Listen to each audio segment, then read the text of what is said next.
All right, good morning, and glad you have joined us on that program that sets the pace for your day. That program, the award-winning program where we shape policy and advance development with our conversation. That program where we talk about the latest developments across the globe, and that program where the big story lives. This is Earlier Exchange, and I am Femi Ayodele. What a way to have you join us and to start your day with us. We hope that as you spend the next 2 hours with us, we're going to make your day worthwhile and productive.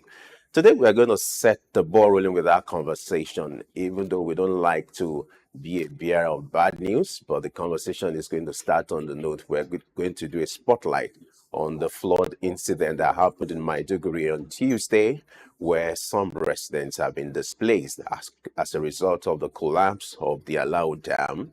And we're going to have discussion in this regard to look at how to tackle the issue of flooding in Nigeria. We're also going to do a special series, as we usually do on Wednesday. We talk about the Sustainable Development Goals, and today specifically, we'll be looking at climate financing, which is the goal 13. We were talking about SDG goals. You have about 17 of them. And today we're looking at goal 13, which is to talk about climate change. But particularly, we'll be looking at the financing aspect of climate change, making reference to what the Asian Development Bank has planned to do as regards helping and sustaining the issue of climate financing globally. We're always doing on this program. She's been away for some days. She went on vacation. But right now, blessing is here to start your day, giving you the right vibe for today. Blessing, glad you have joined us once again. Yes, for me, I think good this is the morning. first time since you No, returned. it's No, not. no, It's not. no, you were here yesterday. I wasn't Yes, I here. was here yesterday, Yeah, and it is good. So, talking about vacation, I yeah. went on a vacate. The sun is still I, I is could, missing. I could preempt where you went to The, United States of the Edo sun is, States. is is missing. I didn't get to register because, like I said, it's not complete yet. So, Yeah, when I get a complete package of the vacation, I yeah. will touch states in Nigeria, probably other parts of the Don't world. worry, you will make it happen. Oh, It's please, good to have I that would break. really I'm appreciate that. glad to have you back. Mm.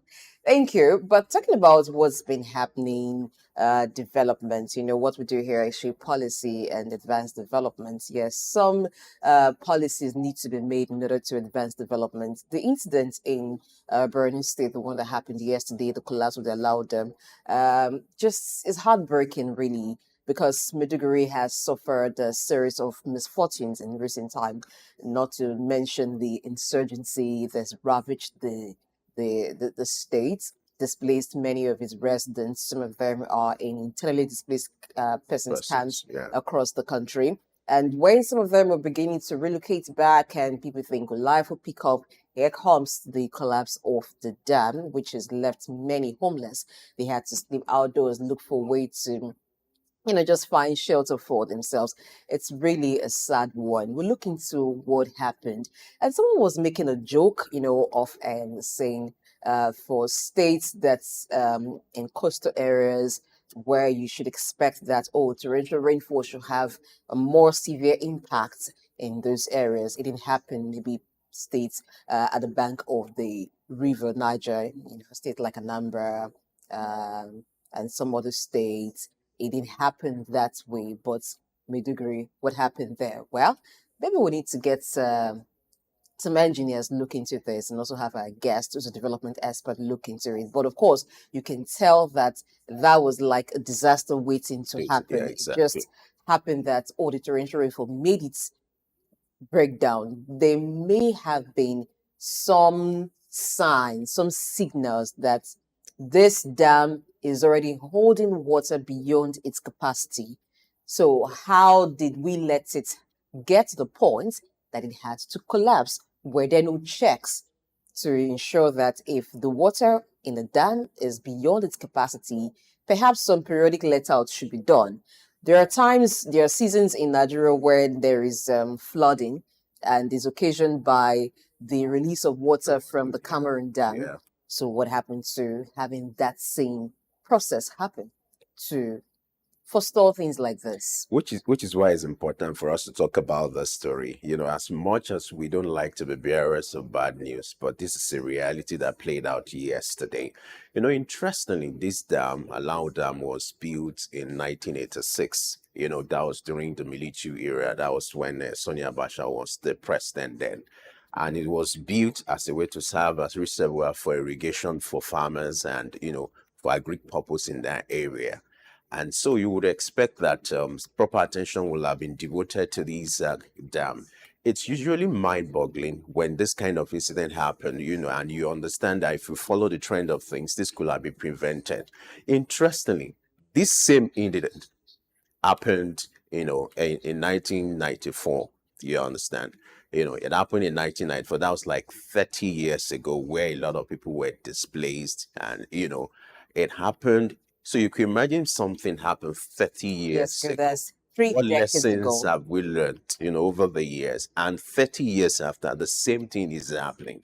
So that's to tell you that certain proactive measures could have been taken to have preempted what will have happened and even prevented it. Of course, in fairness to the Borno State government, flood alert were issued, statements were released days before that time I'm for sorry to people laugh to at that, evacuate, not to make it look like, oh, the alerts were irrelevant. But when I hear flood alerts being issued to residents in places where who live in places where the area is flood prone, and no further action is taken to help them relocate, I just wonder, are you sounding the alarm for what to happen? In fact, Because people would relocate when yeah. they have alternatives. If there are no alternatives, they will wait to die there. That should be the rule of governance or the rule of government, because these people, they are compelled to live in that environment simply because they don't have alternatives. So rather than issuing statement, one will have expected that government should have been proactive, not just reactive, which is peculiar to what we do here. Rather than being proactive, we are reactive. Like I said, this thing happened in 1994. Then the former president, the military president, paid a visit to that place to do what we call evaluation. What was done at that point in time? And now, are we learning from history? Now, history is repeating itself, which is a sign to show that we haven't learned from history. So you would have expected that it will have been a first-hand action on the part of Borno State government or the federal government to even assist to see how they can evacuate those people. It was a disaster waiting to happen. The signs were there. The dam was showing signs that, okay, it's a matter of time or matter of days. This thing is going to cave in. And that was what happened on Tuesday. The signs were there.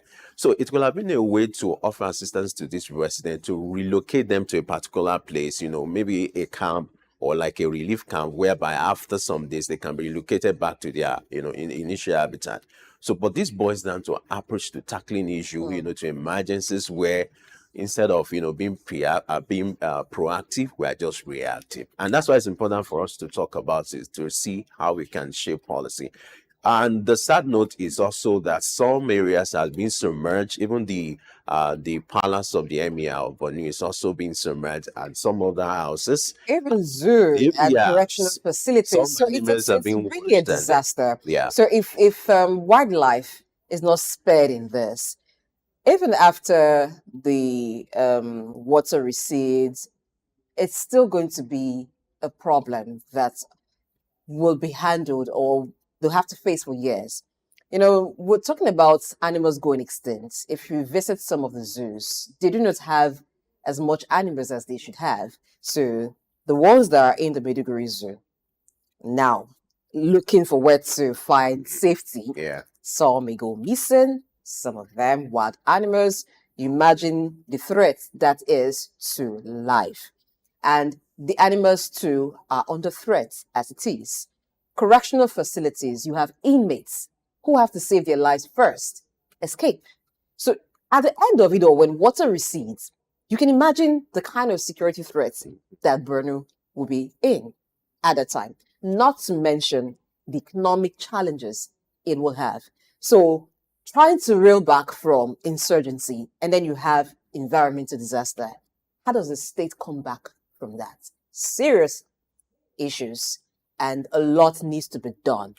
All to right. solve in Borno State. I agree with you. A lot needs to be done, which is why we're talking about this conversation. And for those who are in Borno, this is an opportunity for you to give us a first-hand account of what is happening in that place. You can be part of this conversation.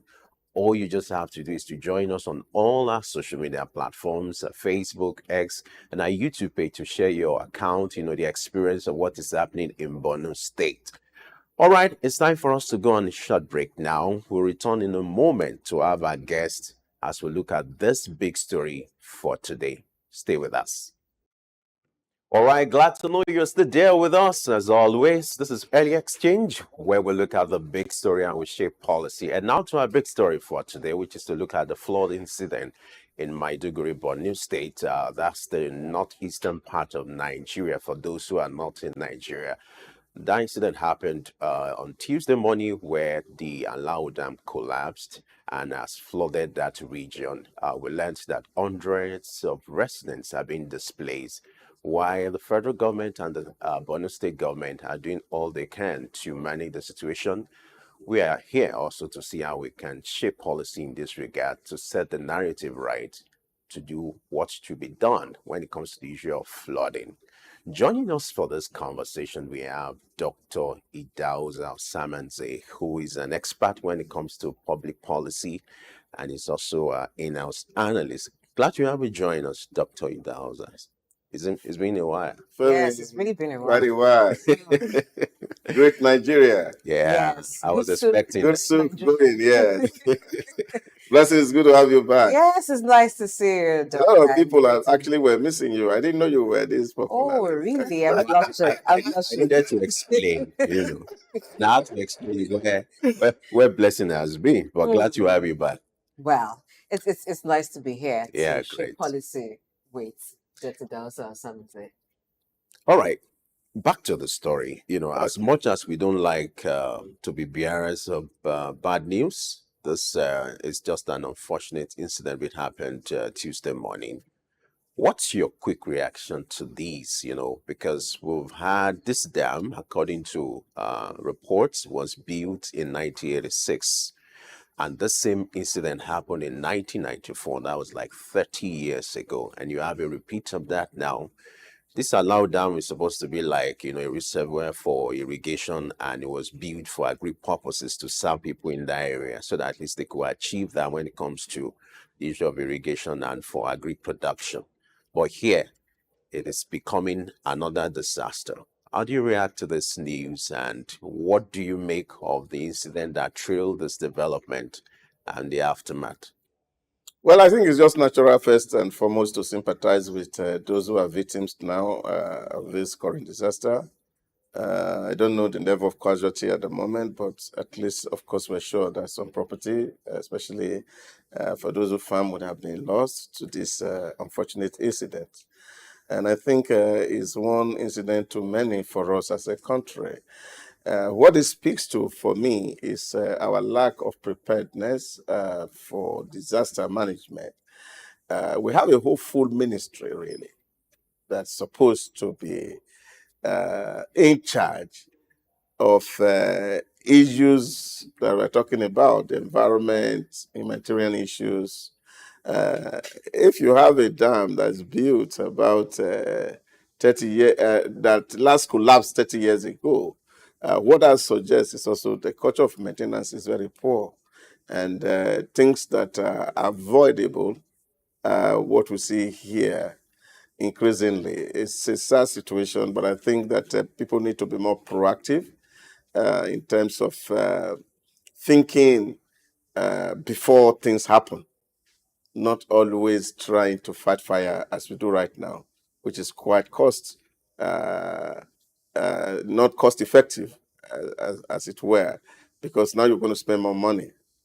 And the money we didn't have to do maintenance up to this point, we now have to use in either resettling people, paying emergency people, and that's a huge cost on both federal government and the government of Borno State.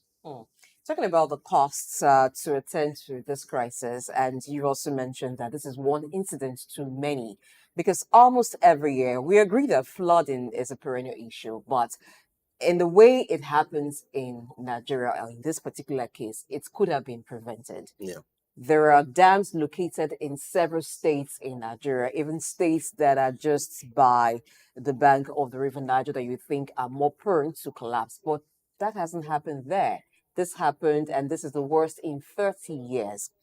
Those who are farming and perhaps preparing for harvest at this time of the year, it's a total loss for them. We know that maybe the first responders at this time would be NEMA to salvage the situation. But there's a ministry in charge of humanitarian affairs and disaster management as well.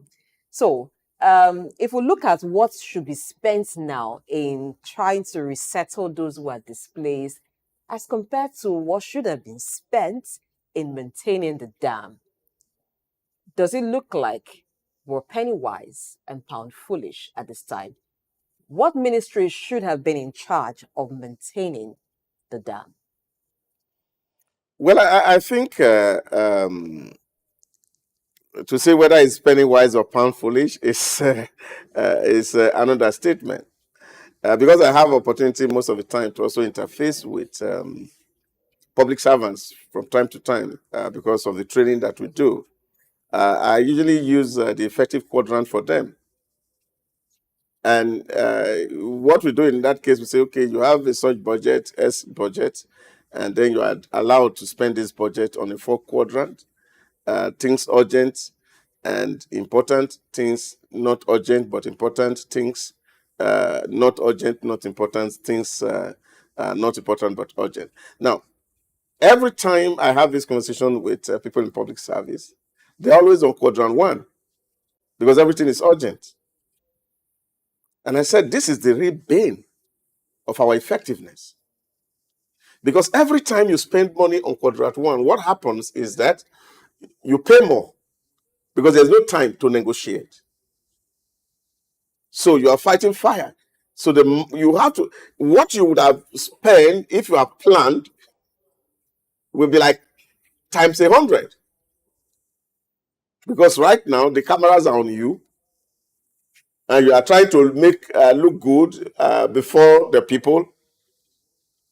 And then, of course, you cannot run away from it. The money that you say was not there, you are now ready to spend. So it's always very, very expensive to manage such disaster. And elsewhere in the world, what people do is actually they have people who help in this maintenance such that you don't need to spend money until disaster happens. Take, for example, I was sharing with them in the last training I had in Ikeja here, and I said to them, if you go to the UAE, when contractors are given roads to do, just road, because of course there's a clause in the contract, although we also have that clause here that of course until the program duration is expired, you have to keep some certain 5% here.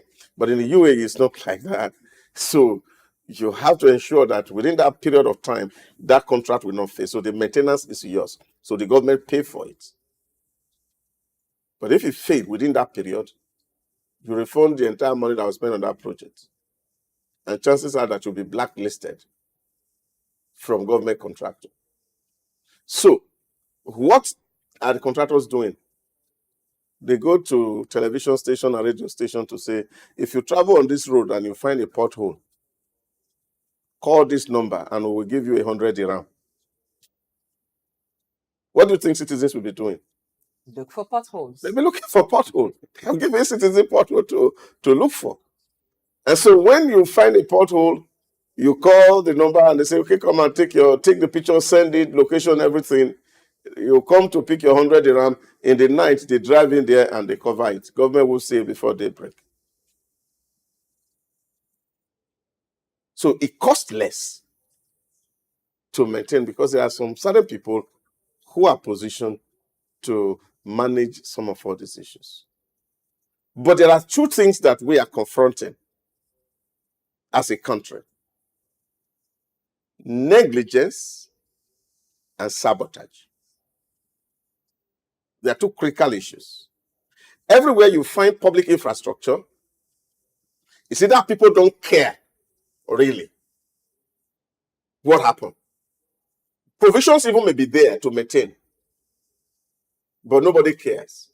Because like they say in my village, if the mother of the whole community die, most of the time he rottens on the bed because there'll be nobody to bury. Because this person will be thinking this one will do it, this one will think this one will do it. At the end of the day, the corpse will be there on the bed. So that's what public infrastructure is to some people. So they don't see the necessity to want to maintain it because it's not mine. And that's why you see those attitudes among public officers. And when you ask them, say, is it my father's business?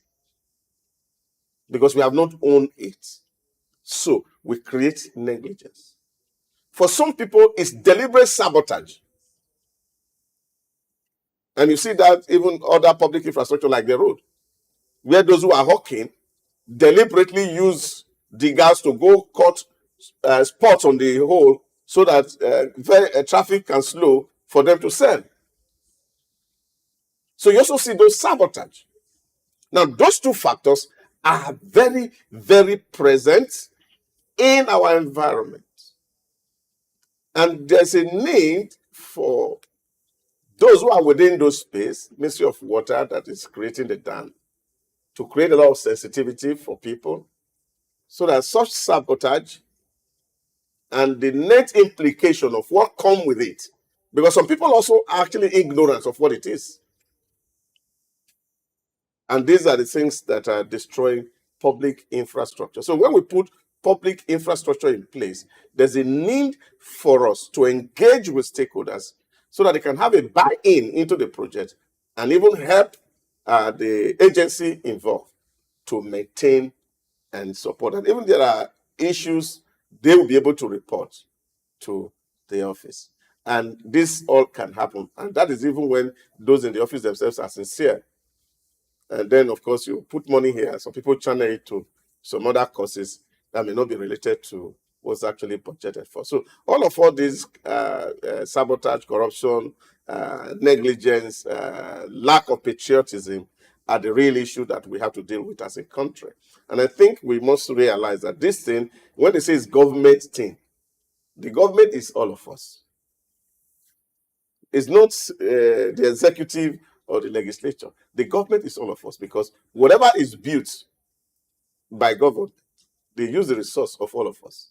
So it's my money, your money, the tax you pay on the ogi you drank this money, you pay some VAT, the akara you ate, the VAT. That's what government is putting together to put its infrastructure in place. And when citizens are not able to own this infrastructure, even maintaining it become a problem. All right, still on the issue of disaster management, in your opener, you made reference to lack of preparation, which is, in your own opinion, is responsible for this. Now, let's expand it and look at the level of preparation that should have come earlier than now on the part of the federal government, Borno state government. Then you also, on the other hand, you have the residents who perhaps could have witnessed what happened 30 years ago, and also the Borno state government who also has the primary responsibility to ensure that those people were either evacuated before now. So let's expand this issue of preparation so that the lessons can be learned here. What are the preparations that should have preceded this time, in order to have, prevented this kind of occurrence on the part of the federal government, the Borno state government, and then even the residents as well? Yeah. I think there are a whole lot of things that we can do in terms of preparing. It even starts with the person who built the structure. For every structure that is designed, especially in the 20th century, 21st century, there are lifespan. In your car, when you service now, they tell you when next the service is due. It's you, yeah. When next is service due. So, based on that, you are able to say, okay, the service is due. So, which means there is somebody who is reporting, who is responsible and accountable to ensure that when service is due, it is done. There's a need for inspections from time to time. They call it integrity tests. So when you do your integrity test, you'll be able to see whether the structures are weakening now. What is the level of weakness? And then reports are written to the appropriate authorities. And if actions are not taken, then they need to escalate in terms of creating a sense of urgency for those who take decision to say, look, there's a disaster imminent. If we don't do XYZ, this is going to happen. And then ensure that we see the buy-in of those who are at the top. And this will help. And if, of course, the conventional line of communications are not being adhered to, then, of course, the attention of civil society organization can also be drawn to it. To say, oh, this is collapsing. There's nothing that is being done. Now, of course, when these things come to become press matters and civil society organization are suing government, then, of course, the people consciousness are waking. So these are the things that I'm talking about, that we need to deliberately, as a people, prepare for disaster. To say, okay, this thing can collapse. So in case of collapse, what are we going to do? Scenario plannings, all of this come to play. Military do drills. Because it's not on the day of war that soldiers have to go to warfare. So before the war will start, you see them doing drills. So we need to see NEMA in these places. Because there are some selected areas where we have to focus on. It's not just Maiduguri. We're talking Maiduguri now. There's also a disaster pending in Benue State, Makurdi, because of the dam there. There's an agreement entered into between Nigeria and Cameroon some years ago. Cameroon has built their own dam. We have not built our own side of the dam to collect water. So we also see that area is prone to disaster. There's place in Kogi State. So all these things are known to agency of government. And so what we need to do, we must put them in our budget over a period of time so that we can prevent these unnecessary loss. And for us, it's a huge loss because we are already complaining that beans is so expensive right now. And you can imagine what that will mean, because Borno is one of the biggest producers of beans in this country, where we are talking about food shortage and those farmland. And you can imagine what the consequence will be 3 months, 4 months down the line. Now you've already gotten us to look at the implications. Let's look at it further. So in terms of food security, that's already a challenge. Reports also has it that some of the areas affected include correctional facilities, include the zoo. For correctional facilities, of course, even though some of the inmates may be serving life and life sentence or whatever number of years, but they have to preserve the lives of the inmate first. Though it's not quite clear if some of them escaped or they were intentionally let out to prevent further disaster from happening. But what do you think will be the implication of this disaster that has happened in terms of food security, security of Borno State itself, and even the economy of the state?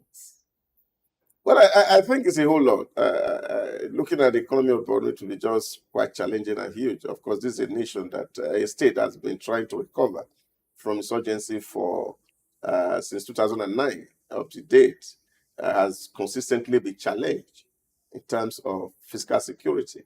And what that means is that, of course, if you have your prison, they call it prison break naturally. A lot of criminals get to the society and they are regrouping with their leader if they are not repentant, especially when we call it correctional facility in name, but the correctional facility is actually not correcting people, because the situation you really find there is that the inmate never really changed, because we have not provided a psychological environment and atmosphere for them to really be transformed, such that when you say, of course, they have that opportunity to run away and they get into the society, they are going to become changed people. So what that means is that if you have deadly criminals right in there, of course, they are going to find a way out and then go back to where they are coming and compounding the problem of insecurity depending on the number that will have been there. So that's a challenge, of course, security. So one will expect that the DSS and the police and all the military intelligence agencies and units should be uh, uh, very alert and attentive to see what's happening, that we're not allowing people who are supposed to be going through some sentence for misdemeanor re-entered into or integrated into society because this had happened. That's one way to look at it. Then, of course, you look at it in terms of food. I've already mentioned that because depending on the crops that is planted, if it's beans, I tell you, the flood will wash it away completely. And then, of course, you have to wait for another planting season. And so that reduces the food that we will produce this year. Let's even assume that we have enough on the silos to resell to the people. Then, of course, we will not be able to replace what is in the silo. So, of course, it's hunger deferred somehow. So you see that is also there in terms of food security. And then, of course, the economy of Borno, of course, rehabilitating people who lost house or lost home or lost farm and trying to compensate people here and there. That, of course, is money not planned for. So again, the money that would have been used for developmental purpose, now you're channeling it to manage an emergency. So, but that is what the world is all about. And I think that we can be very proactive where state find national infrastructure in their state. They also have a responsibility to oversight it. Because ultimately, if there's a disaster, the nation suffer, you may say, but the actual people that suffer is the people of the state. So they should also pay attention to state, federal infrastructure in state, so that the governors from time to time also ensure that such things do not happen. But you see, many people in this part of the world, we have very short memory.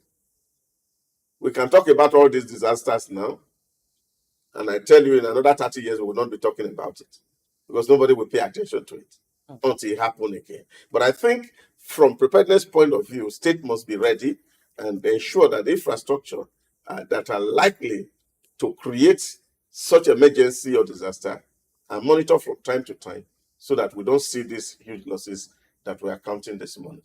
You know, you just touched on something very important. States paying attention to federal infrastructure cited within their states. When it comes to federal infrastructure, the attitude of states towards it sometimes is not very good.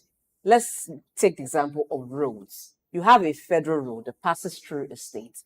The road is in deplorable condition. Residents or people who make use of the road are calling on government. The state government pays deaf ear to it. Even when they can do some palliative measure to just give the road facelift so people can make use, you see this defense of, oh, it's federal road and they don't want to have anything to do with it.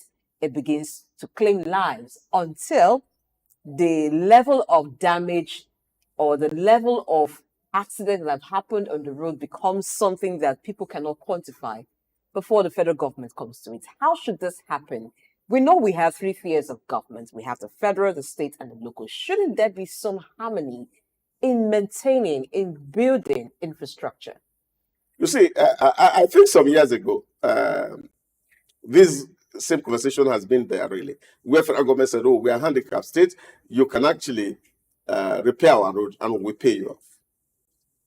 And you know, recently, I think it was in the Edo election campaign, that one of the aspirants was saying, oh, if he was the sitting governor, he would have invested some money in the road, and now he would have been claiming some better money.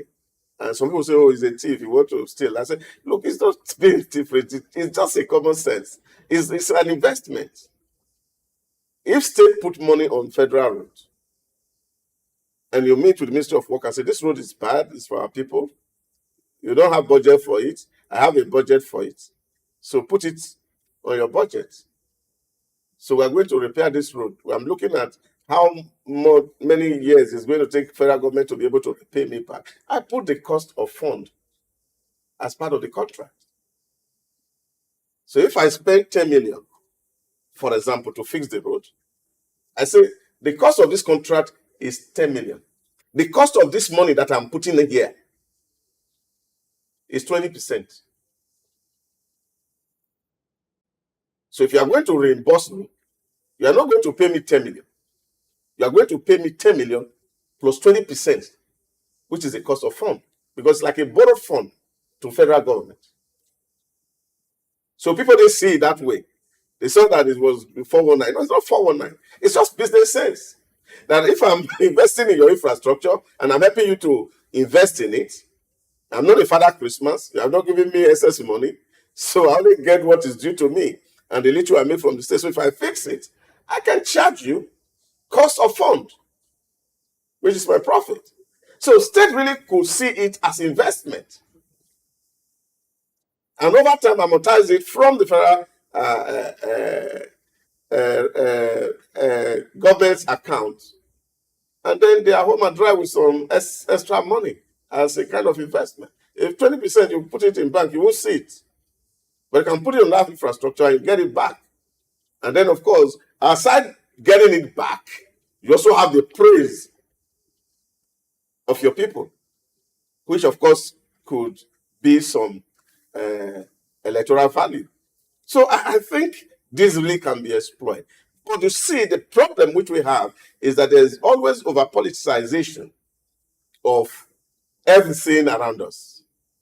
We see this and say, okay, if this is opposition and therefore it's not my party and the rest of it, we are not in the same camp, and whatever thing that we seem to be doing, we cannot really support it. So this is the thing that you find. And that's why you see that many states pay blind eyes or deaf ear to federal infrastructure, even when they are perishing in their domain.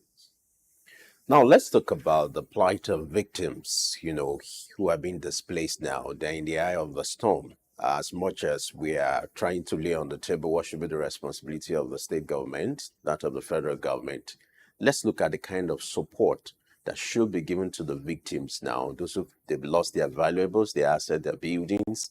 According to reports, some of these buildings are submerged. Some of them, they lost their investment, their businesses. So what kind of support or intervention are you expecting from the government towards those people for them to get back to life and start any living as usual?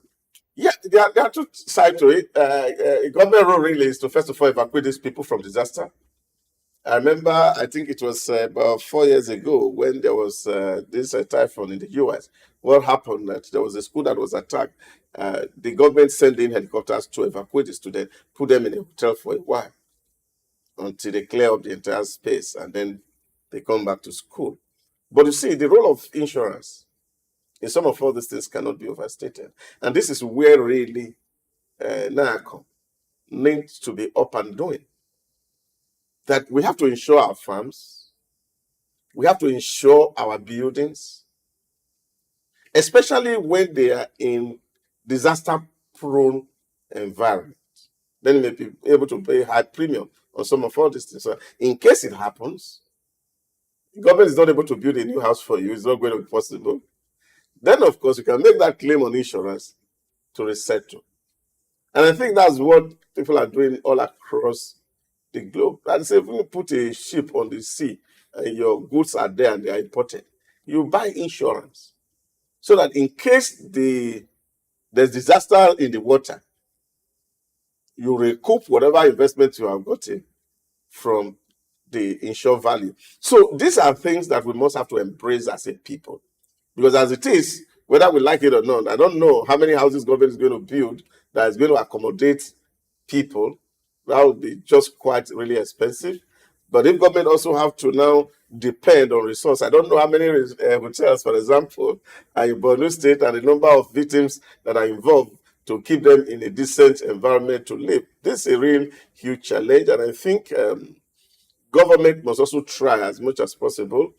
Those days they used to have town halls in different areas where we can build community centers so that in case of emergency, people can relocate to those facilities and then we keep them for a while and then pull them back to where they should be.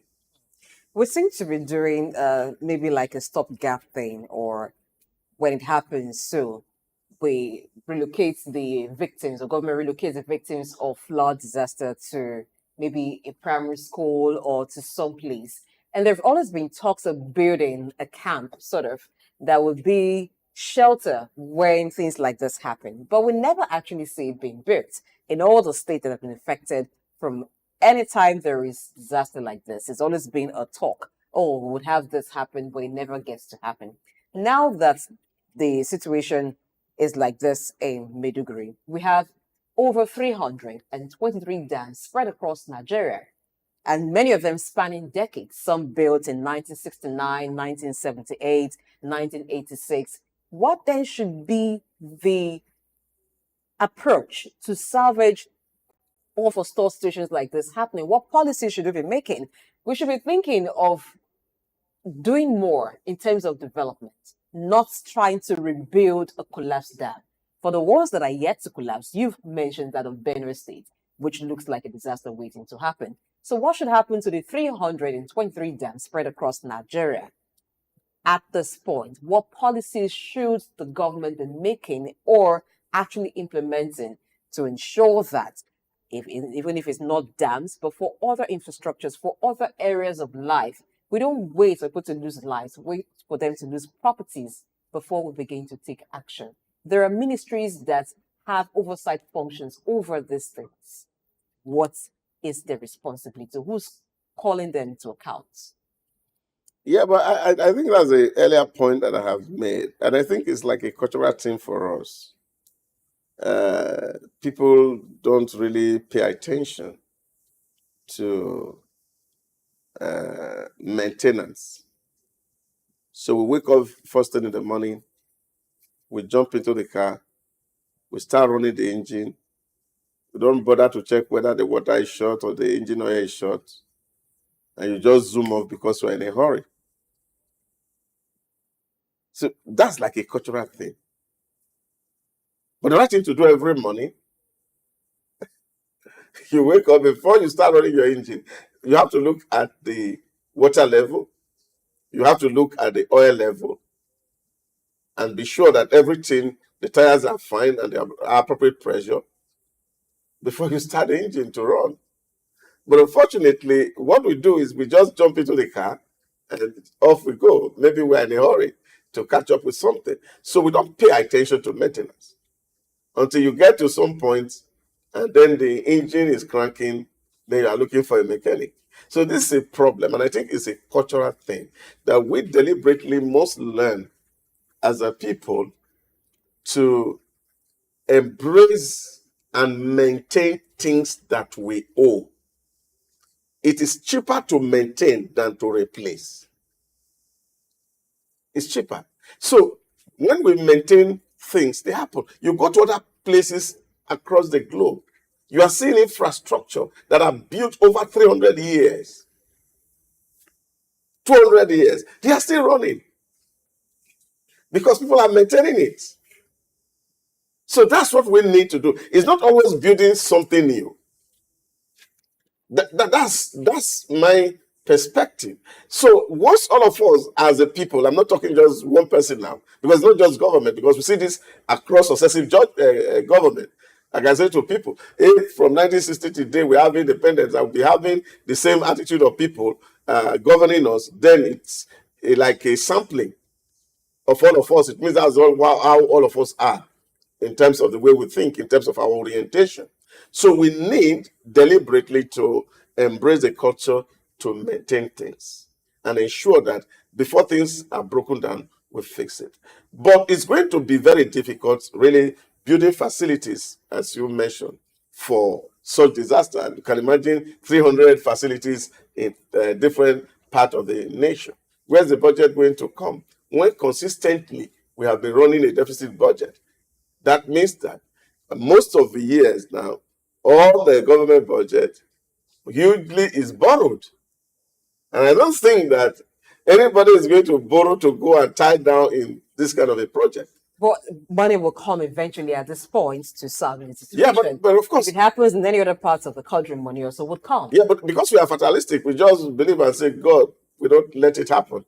So we sometimes we hand over the risk to God and say, God forbid. So sometimes God don't forbid and they happen, like we are seeing as happened yesterday. So these are the things that you see from time to time because our lives are in the hands of the Almighty. Because the means really to do some of all these things do not exist. Where if we had Is it that they do not exist, or we do not make them a priority? Because if money would come when disaster happens, but money would not come to forestall the disaster, what does that say? no, just take it like a private person. If you are healthy right now, you can dodge meals, you don't mind, can decide to fast for one day. There's no money in your pocket. But what happens if you break down? If you don't have money, you have to be calling people to come and give you money. So why not borrow to avoid disaster? No. It's just the same way you don't want to get into any obligation to anybody when there's no pressing need to do so and say, oh, I can still manage. So you are managing and trying to ensure that you are not accumulating or acquiring liabilities. It's okay. When you manage, you have to manage. Where you cannot manage, then, of course, you have to make an appeal. And so imagine that you are going to ask somebody to come and give you money. I'll give you one example. When Paul Kagame became the president of Rwanda, one of the few things he tried to do that was looking for money to do was, for one, he wanted to bring Asana to Rwanda as the brand ambassador for Rwanda. And people ask, so why are you wasting this kind of money? So you have nothing to do. You don't even have a football team. You are bringing something. So for people, it was a waste. When he also sought a loan to lend the fiber optic around the whole of Rwanda, in short, even the people who gave him the money criticized him for wasteful venture. So because there's nobody, for example, assuming that you are a bank, and I said, okay, give me 200 billion to go and build in case the disaster happened in 30 years. And I'm asking you, how are you going to pay me back? So these are all the... Okay, if you ask me that question and I'm a bank, for instance, Yeah. let's look at what the dam is used for. In this particular case, this one was mainly for irrigation. Is that the only use of a dam?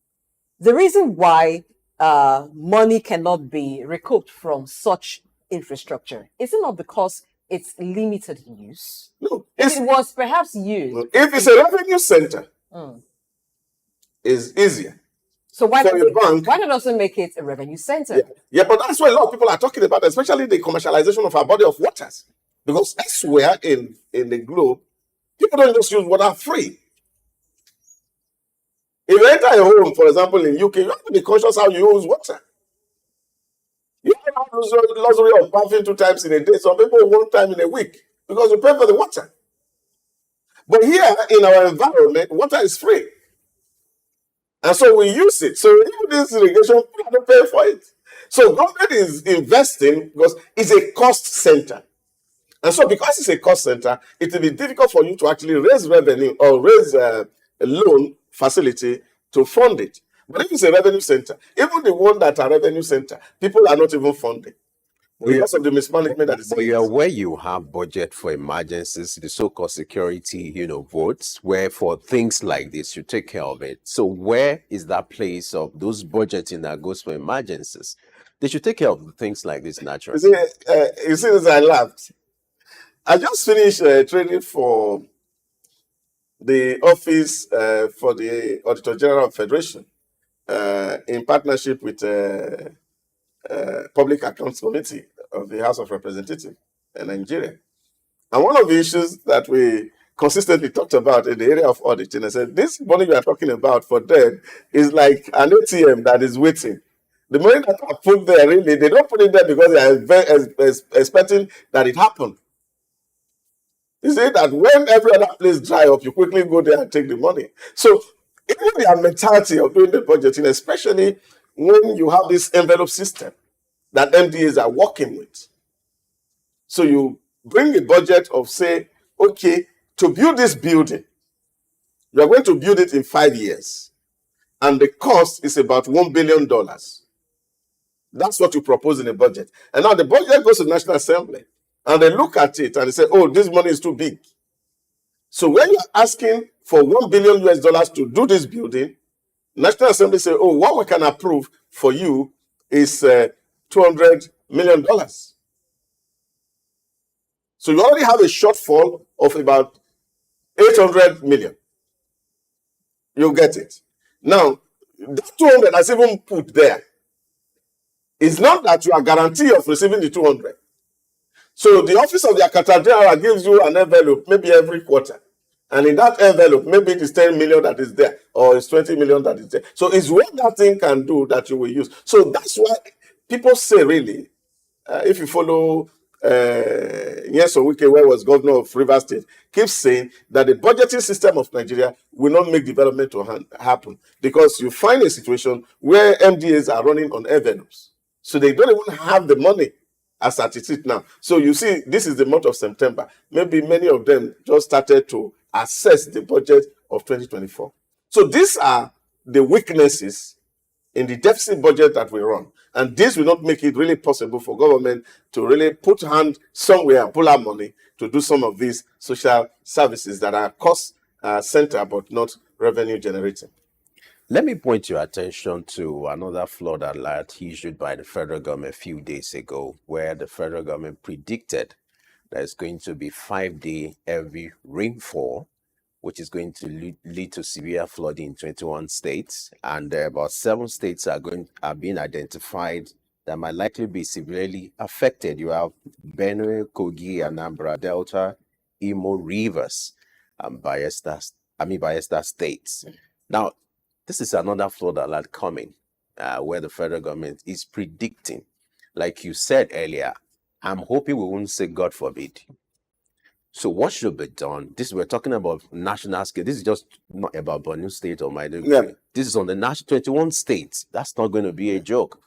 So what is expected on the part of the federal government, who is predicting now, and also on the part of state government, because the states that are going to be affected, they are also part of this, and then the local government as well. When you issue this kind of alert, what kind of action, what kind of line of action are you expecting for this not to lead to another disaster? I think one of the big problems in our federation is the use of blackmail to destroy positive, innovative program that can help society. How do you mean? Let me give you one simple instance. When you move around Lagos in the night, for example, you see people spreading their wares in the middle of the road. And sometimes you see car coming, and even the society will be cursing the government for sending Kai, that this is these people means of livelihood. But that's an illegal thing they are doing. So when government clear up those areas, we call them bad. Now, nature has created us in such a way that all these disasters that are likely to happen, that there are provisions for them. There are natural waterways that should not be blocked. Now, when you go around these states we are talking about, all those natural access points for water, people have built on it. Now, if government take a bulldozer to go and remove those access, what they do, they take your camera to go and face it and say, this government is very wicked. But if you are fighting against nature, definitely nature will fight back. You just need to go to some area in Ogba. and look at the canal that nature has provided. Just look into it and see the number of buildings inside it in Lagos here. So when you see this kind of thing happening, people are blocking the access of water where rain fall, where the water can empty into the sea or empty into the river or empty into the Atlantic. We have blocked them. So there is no how that this disaster won't happen. Now, the natural thing for states to do is to clear up these areas and ensure that we have to develop communities where people are allowed to build. And where that are not allowable, government should not allow people to be there, and they clean it up. Then you have free flow of water that in case of rainfall and there is flood, it can move through its natural channel to its destination. So these are some of the things that we can do really. Otherwise, we are trying to rechannel this water to some places, and you find you are rechanneling water climbing a hill. The water won't climb the hill. It will definitely want to go back to the slope, and that steep is where it will go. And if there are houses there, you find disaster. But I think the education is also very important. And one of the things that I see, which is very strange for us as a people, we're not doing very well, is we don't also teach geography in our schools in Africa. It's quite bad. Because geography tells you the nature of your environment. And we grew up that not many people want to do geography because of the drawing of man. But you see, there are core things that we cannot take away from the life of anybody. History, geography, we cannot take it away. While we are emphasizing, okay, yes, science, mathematics, and the rest of it, but these courses, we deliberately have to teach them. Because it tells us what has happened in the past, what is likely to happen. Because like they say, you have similar events in history. So something happened 30 years ago. What will happen now? It may not be the same circumstances that made it happen, but it's a similar event.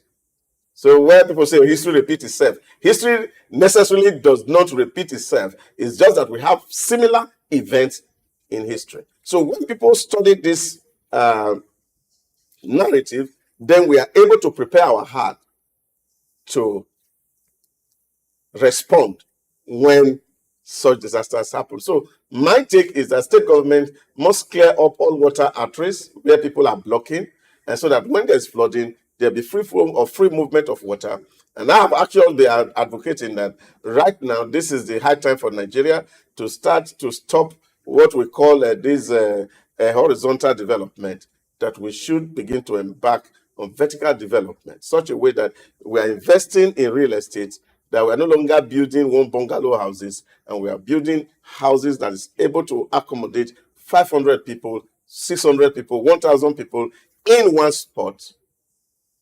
And they are massive building, and we don't need to own our independent compound. In such a way, we'll be able to create access for water flow. So if we don't own independent compound, how will I now call myself a landlord when it's just one apartment I'm having? You just buy one. All Nigerians that are owning house are calling themselves landlord in Dubai. They don't have a plot of land. They only have one flat on top of one building, and they are landlord. As long as you're collecting rent, you are a landlord. Yes, that was a joke, by the way. I think Lagos is along that line, because you barely see bungalow apartments in Lagos anymore, because people are now having this vertical development. But let's look at the health implications that could arise from this disaster. No, it's not Lagos is not having vertical development, and I think I need to It's correct that. You see, what you see, It's just look into this Lagos Island. What people are doing, are building on places that are supposed to be open, creating further trouble. What we mean is that you have this place, all these houses, demolish everything, build one massive building. The park is underground. People are living on the top. So you have off-free space where children can play, where you can have drainages, and people can do more constructions. And all this will help access and movement. But what you are seeing currently is that you see one bungalow before, Now somebody buy it, cut the same land that is $1 into two. Now, in between, there is no access. So you are having on a spot of 60 by 100, two different buildings, which of course, by law, should not be permitted. Two buildings can't be on the same plot. But you are seeing that happen everywhere in Lagos. It could just be small, they put one duplex here like this, and then another duplex here. There's one fence separating it. The back is blocked. So if there's rainfall, it can't go out. It can't go to. So these Because are everybody issues wants to have Yeah. ownership of the land. of the land. They can actually Yeah, and of course, even the law of setbacks are not obeyed. That even in case of expansion, that you want to do drainages, you cannot, because people are building in the middle of the road. All right. Let's look at the health implication of this disaster in Borno State. What could actually happen? We just came out from a time when cholera was the disease of the moment, and so it's been tackled now and reduced. We don't have much reports of cholera outbreak in parts of Nigeria, but if you have people moving to camps where there may be poor sanitary and not much clean water available, there's a chance that we could have an outbreak there. What should we do at this point in time to ensure that while the water, we await the water to recede, there is other measures to ensure that the effect of disaster is properly managed, epidemic doesn't break out? Yeah, but I think again the health workers should be up and doing, seeing that the conditions in these areas where the IDPs are properly sanitized, and then monitor the health situations of people, because you cannot also rule it out, because it's dirty water flowing into people's body can actually create another epidemic, as it were. So there's a need to pay close attention to people who have left that place and see that they are not coming out with any form of disease that are contaminable, and ensure that if there are such, isolations are done so that it does not affect the generality of the people who are moving out of the space. So here again, the Ministry of Health must be alive and well, as it were, to this responsibility to ensure that we are not moving from a fry pan to the fire.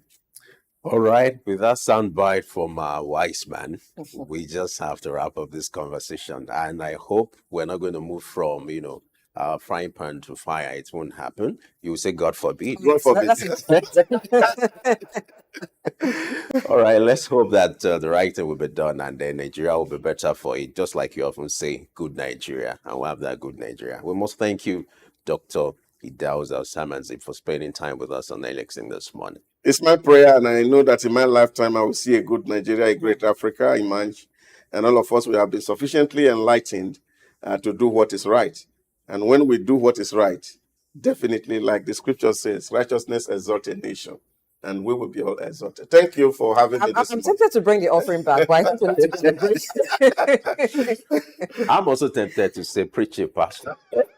We're on Early Extinct this morning. All right. If you're just joining us, you're at the right place at the right time. We're not done yet. We'll go on a short break now.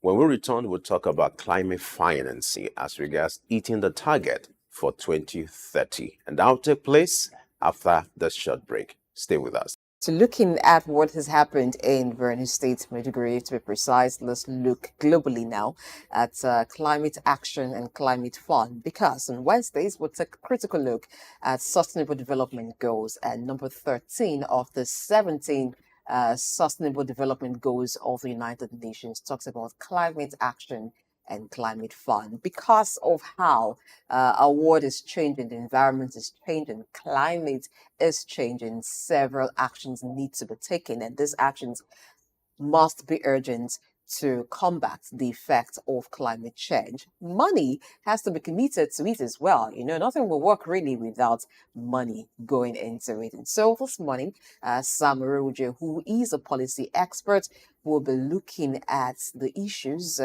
concerning global climate action and funding. Good morning. It's been a while. It's great to have you here. Thank you very much indeed. Blessing. My pleasure to be here. Okay, let's look at the issues. When we talk about climate change, climate action, climate funding, now this is not new. It's been a recurring conversation and it's been a front burner issue because of the impact of climate change. But like I said, without money being committed to certain things, they would not really work. As urgent as this is, why are there setbacks to the financial commitment to combat climate change? Thank you very much indeed. I think at the global level, so much commitment has been made for climate change, particularly from the point of view of seeing how we can redress the issues, the changing dynamics with the climate. But from a multilateral point of view, where some of these commitments are made at the international diplomatic arena, more often than not, these promises do not even get done to countries that actually need this money for climate change and climate action. But some development bank has taken it upon themselves to see how they can lend to that sector with a view to addressing the recurrent issues, particularly in the areas of alternative energy source. In that regard, therefore, the issues in terms of carbon credit has always been very contentious. The divide between the global north and the global south has always been contentious as well. But leaders, after making those promises, must find a way to find appropriate financing means to address the issues of climate change. Until that is done, then we can just see some lip services, particularly from the international arena. The idea of these actions beyond the call to action and the financing, which is a critical element of that, has not really come down to those who really need those money to finance projects to address those issues. Part of the concerns being raised as regards climate financing has to do with this disparity that exists between the developed nations and the developing nations, where there's this feeling that the greatest pollutants should be made to have more financial commitments rather than those who are like in the developing areas where their activities are even constitutively lesser pollutants to the global economy or to the global environment. What's your take as regards this argument, and will it not affect the global financing that should be deployed to tackling the issue of climate change, knowing fully well that we just have 6 years away from the deadline? If you look at it from the perspective of international politics and diplomacy, the divide between the global north and the global south will always be there, but we need to have a convergence in terms of tackling the issues of climate financing. So if we remove the politics, to a very large extent, the global north are the major polluters because they are the industrialized world that are adding pollution to the environment. But then the clamor is for the global south to take initiative. For some of those initiatives, in terms of financing that we have not gotten, they are making us make some decision in terms of transitioning into some other means of energy or other alternative means to address the issues of climate. But then, to a very large extent, like I mentioned earlier, this is more of a lip service, but then the financings are not coming. But some international development banks are trying to take initiative to address this issue. To what extent can we address these issues before 2030, which is a timeline where we can achieve a reasonable level of the climate action? But the various climate change conferences, up to the last one, there were a lot of pledges from those ones that are not coming to fruition. So the idea is to see how we can navigate the politics of some of these multilateral agencies that are responsible, particularly in the area of clamoring for climate change, and to see how this money can get done, particularly to the global south, so that we can make some meaningful investment, particularly using a private sector initiative to drive those processes. All right. When African countries or developing countries are expecting that climate funds, some of them, which are like promises that have been made by developed countries, because, like Femi established, the reasoning is that the developed nations are more contributors to the climate change, so they should be more responsible for tackling it. Is it that the approach so far would not work if the expectation is that the developed countries should contribute to this fund rather than making some of them accountable? We have companies where the parent companies maybe are from developed countries, but we also have maybe subsidiaries of these companies in developing countries in Africa, some of them oil companies. And we know how much their activities have actually contributed to climate change. Should governments of those countries, the governments in those local areas, hold those companies accountable so that they contribute to funds needed for climate adaptation, at least? Yes, indeed. But the issues, like I mentioned earlier, you cannot divorce politics from some of the things that play out at the international arena. Nevertheless, to what extent can you hold companies to account, even where your policy framework in terms of how these companies operate in your environment? And when you talk about issues of corruption and corporate governance that are not well established in an environment, so it becomes difficult for government essentially to hold those companies to account. Take, for example, some of the multinational companies that operate in our environment. They are the ones that set up those policy regime. Even what they take out are questionable. So it becomes very difficult where you don't even have a framework in terms of compliance level from the companies that operate in your environment. They just take your primary product away to other places. And at the end of the day, they deplete your environment, and the environmental degradation has negative impact on the host community.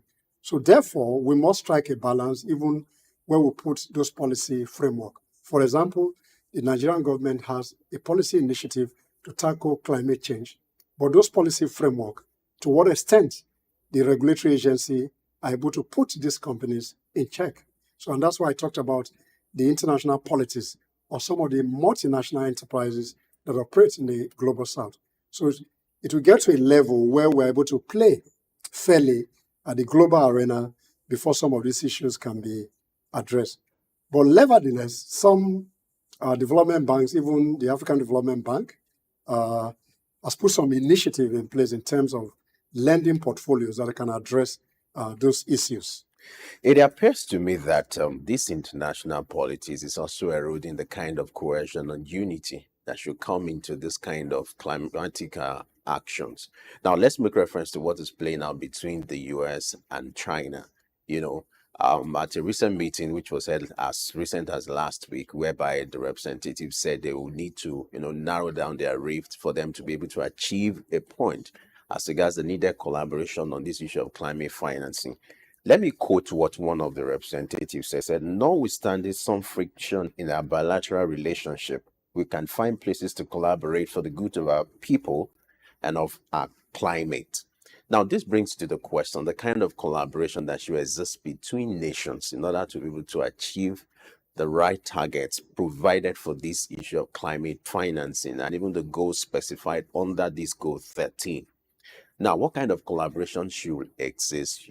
I just make reference to what is playing out between the US and China, where they've decided to bury their differences in order to be able to achieve a goal when it comes to climate financing. How do we extend this on a global scale whereby the politics is left aside and every nation is collaborating to ensure that this target between now and 2030 is achieved? I think for me, what is key is that when you make promises, particularly at the international level, such commitments should find a way to get down to action. So I think what is missing when you remove the politics is to what extent those promises can get into action. The civil organization and NGOs have been in the forefront in clamoring for climate action. But then those who have the finances are not able to release those finances. So in terms of a PPP arrangement, a public-private sector arrangement, where those money can be given to private sector organizations that are operating within the climate space, that will quickly help to bring some of those actions into place. But it's very difficult to underplay the politics between the global south and the global north. But we come to that level where we are playing at almost the same level, then this issue that we're talking about can be addressed. But like I mentioned earlier, even at the continental level, the African Development Bank, on the one hand, is providing some financing option for countries within Africa to tackle some of those climate change issues. But those promises at the international level, to what extent can we bring them to bear in the way we tackle environmental degradation and the negative impact of climate change on the immediate environment, particularly for the well-being of Africa? Still talking about Africa, what role is Africa playing in contributing to the climate issues itself? And what can be done to address them locally? If you look at it from a comparative approach, we're contributing very little if you make a comparison with the global south that are having large industrial concerns that are polluting the environment. So in terms of real contribution, in terms of the depletion of the ozone layer, I think Africa is lesser comparatively to the global north that's a major polluter of the environment. That's not to say that we don't have issues. But then at the continental level, like I mentioned a little while ago, the African Development Bank is playing a leading role in trying to see how we can address some of the issues. So I think we need a collaborative effort between government and the African Development Bank to tackle this issue, rather than looking out to the West to find a climate financing option to address the issues. Sometimes it's a bit complex to understand how the major contributors to the pollution are having less effect of the pollution itself. How really does this work? Well, that's in the domain of international politics, and which we have mentioned earlier. I think until the global architecture is reworked or recalibrated, where almost everybody who plays at the international arena are equal partner, as long as there's an uneven partnership between the global south and the global north, this issue will continue to play out. Now, let's identify the role of development banks in this. This fund we are talking about is going to come from somewhere. Maybe this will take us to make a reference to what the Asian Development Bank is doing. The bank has made a commitment to commit half of its lending, annual lending, to climate finance between now and the year 2030, which means the bank will be committing about $100 billion annually to this target.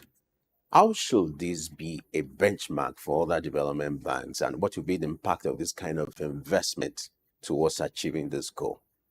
I think that's a welcoming initiative from the Asian Development Bank that has raised its lending.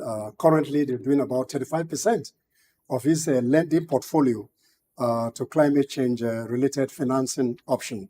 So at the strategy meeting review that they just did sometime last week, Friday, the bank has come up with a proposal that with effect from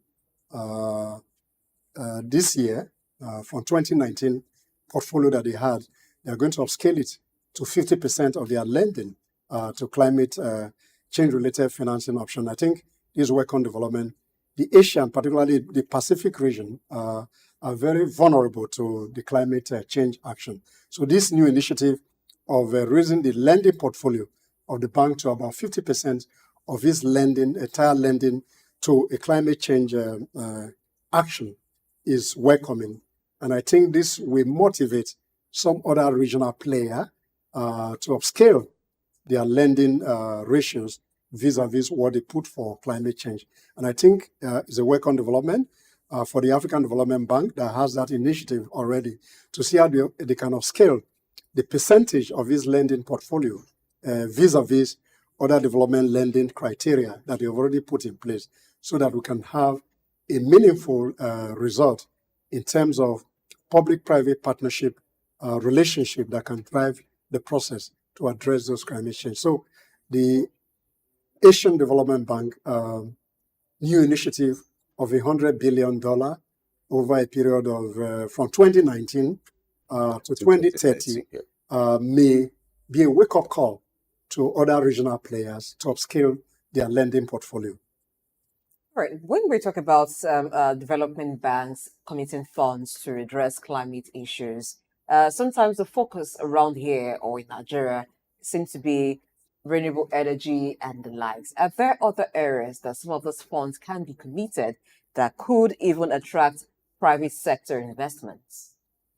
Yeah, all the initiative, whether you're talking about climate transitioning, whether other alternative means of energy, whether just climate action in terms of vulnerability to the immediate community. What is key is that the government or the development partner or development bank cannot do those initiatives alone. Those funding must come through private arrangement, and those private companies are closest to the people, and they're able to address. So the key is that what volume of financing that is available, what are the tenor in terms of repayment for such loans. So once those nitty-gritties are done, and the banks have various desks, even up to their country offices, then these issues can be dealt with speedily, and the climate action that everybody is talking about can be addressed meaningfully. Now, in the course of our conversation for some minutes now, we've been able to establish the necessity of these funds. We've established who should disburse this fund or what should be the role of countries or development banks. Now, let's talk about what this money should be meant for, how to channel this money towards some of those projects. What are some of these critical projects or some of these critical activities that should be funded, this fund should be directed to, in order to achieve this target for climate change stated for 2030? And then how do we create the right framework for transparency and accountability in a situation where monies that are or funds that are meant to tackle the issue of climate change or climate activities are not being rechanneled towards all that? It's usually a challenge. You're aware of what Asian Development Bank is doing, African Development Bank is doing, but let's establish the framework for transparency, accountability, and then what this money should be channeled towards, kind of projects.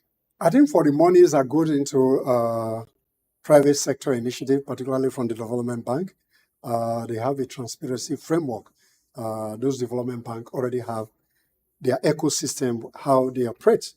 I think the challenge here would be the money that is government to government. To what extent the money that come from government to government that are dedicated to climate change financing, what kind of transparency and accountability? But for the development bank initiative, there's a framework that address those issues. So if you must give money to those private sector companies for renewable energy, for example, the frameworks are there, the guidelines are there, the lending portfolios are already been determined, the tenors are determined, the drawdown dates are determined, and they have a kind of a monitoring and evaluation independent company that does that. So if you talk about this issue of accountability, I think we should focus more on government to government.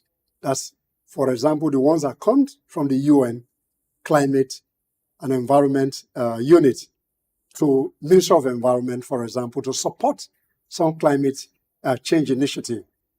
What kind of ecosystem exists in those sectors that will make those disbursements to be transparent, whether this money go to the actual agencies, departments, even local governments that are responsible for those initiatives. So if I answer your question correctly, in terms of energy transitioning, there are agencies that are responsible for that. In terms of climate adaptation, there are agencies.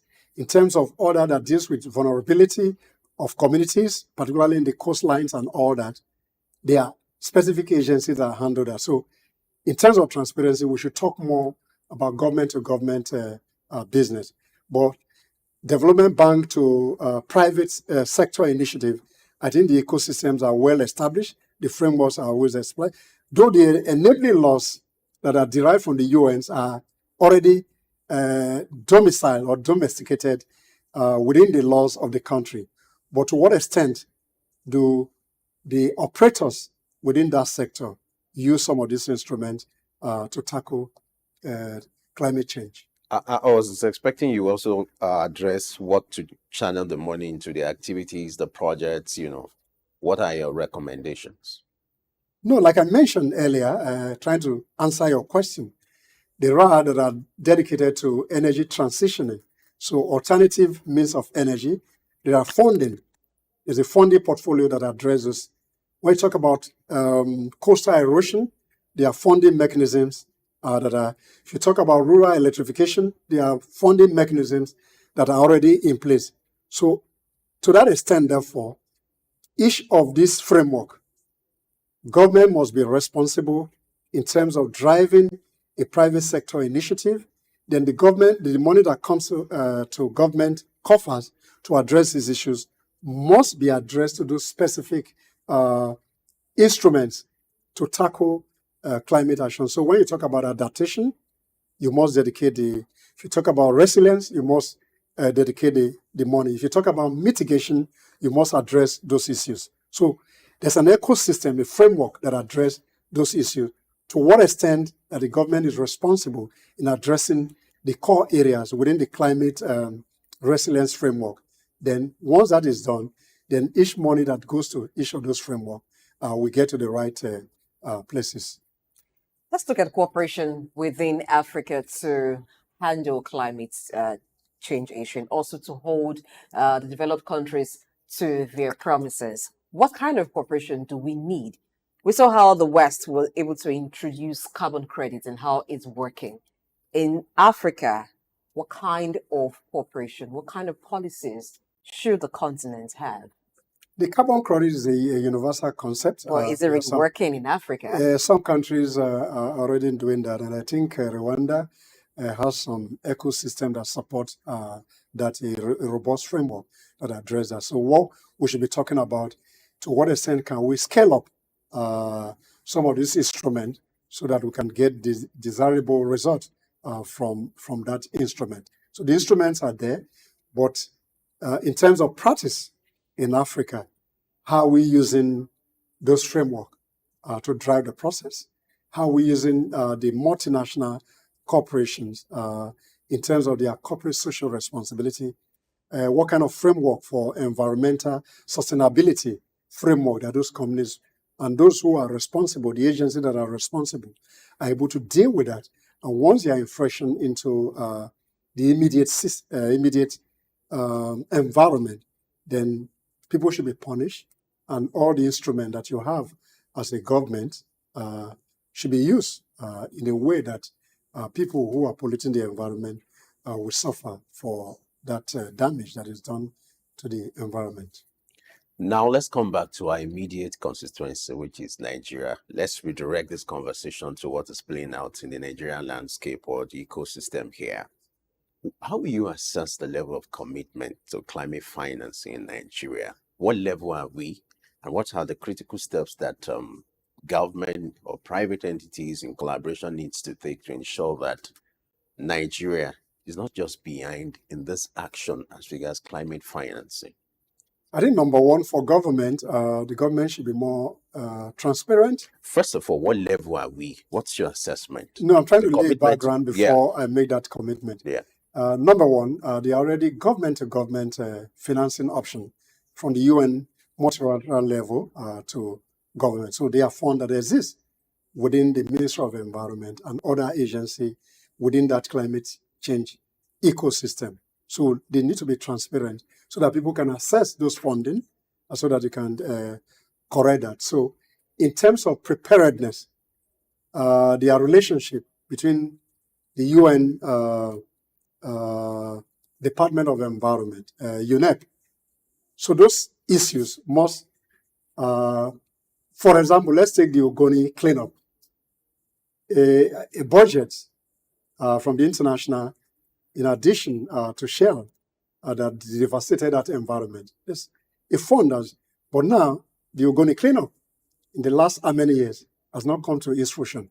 So the point I'm making here is that the percentage of our preparedness may be 30 to 40%. I don't have the actual data, so I don't want to be in a speculative mood to put a figure that I'm not sure of. But within the level of instruments, in terms of convention, in terms of commitment, in terms of obligation, those obligations are there. To what extent can the government make that open so that private sector companies can access some of those monies to address those changes?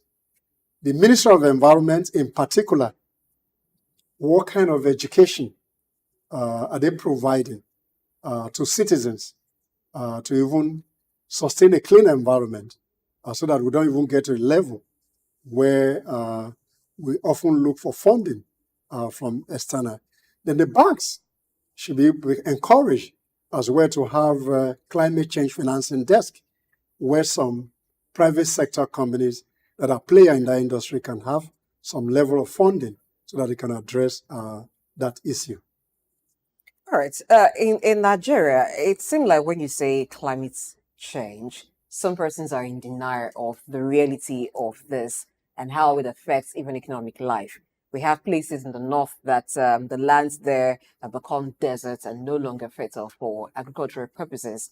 Is there a possibility of even reclaiming some of this? When we talk about reducing the rate of deforestation, there are still activities ongoing because people seem to be ignorant of the implications. What more can we do in terms of enlightenment and even try to reclaim some of these places? Number one, education. Number two, education. And number three, education. Not financing. No, for the specific question, we'll get into the financing element. When we talk about the desert encroachment, there have been various policy framework to plant trees to protect the desert.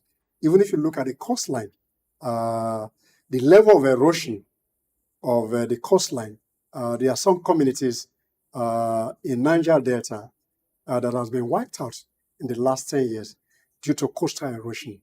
So there are ecological funds that were designed by the federal government to tackle the issues of erosion. But then, to what extent does this funding make an impact on the coastal erosion or even encroachment into the desert? And that's why Femi mentioned earlier what level of transparency and accountability. So if the government must focus, they must find a way to release this ecological funding that are responsible to address this issue.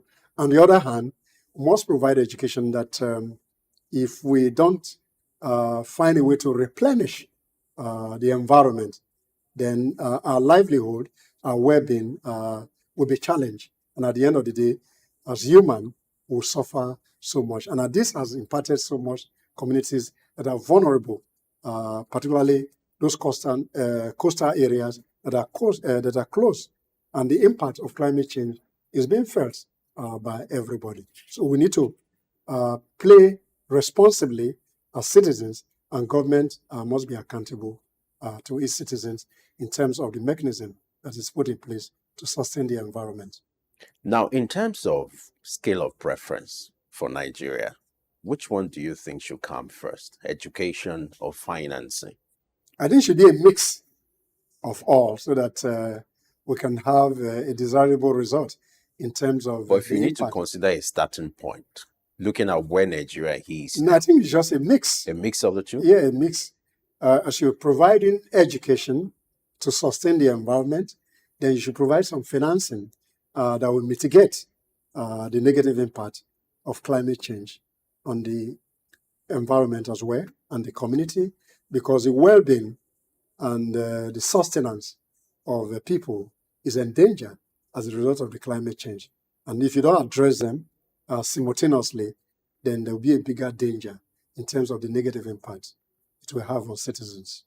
I Thank agree you, sir. with you. So even achieve the education, you need finance. So the two has to go together. Yeah, so a mix of everything, because you could be funding and people do not yet know enough what you're doing.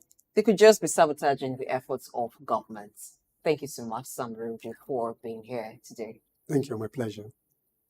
That's a wrap on the show. Early Exchange Wednesday's edition. Tomorrow will be another time for you to join in by watching.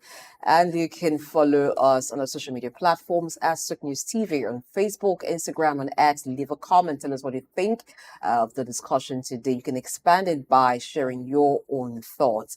It continues with you. I am Blessing Eichie. Market Insight is up for 11 a.m. here on SOUQ News TV. And remember, spread the good news. The Isle 104.9 FM is here finally where business meets bids. I'll see you tomorrow. And for victims of the flood incident in Maiduguri and in Borno State, our heart goes to you. We're in support, and we're using this medium to canvass for support for those people who have been displaced. And we hope that respite will come their way soon and they'll be back to their initial habitat. Don't forget, Early Exchange will always return bigger and better. And this conversation, in case you missed the earlier conversation, you can do a catch-up on our YouTube channel. Market Insight comes up at 11 as Early Exchange returns tomorrow, bigger and better. I am Femi Ayodele. Thanks for watching. We'll see you tomorrow.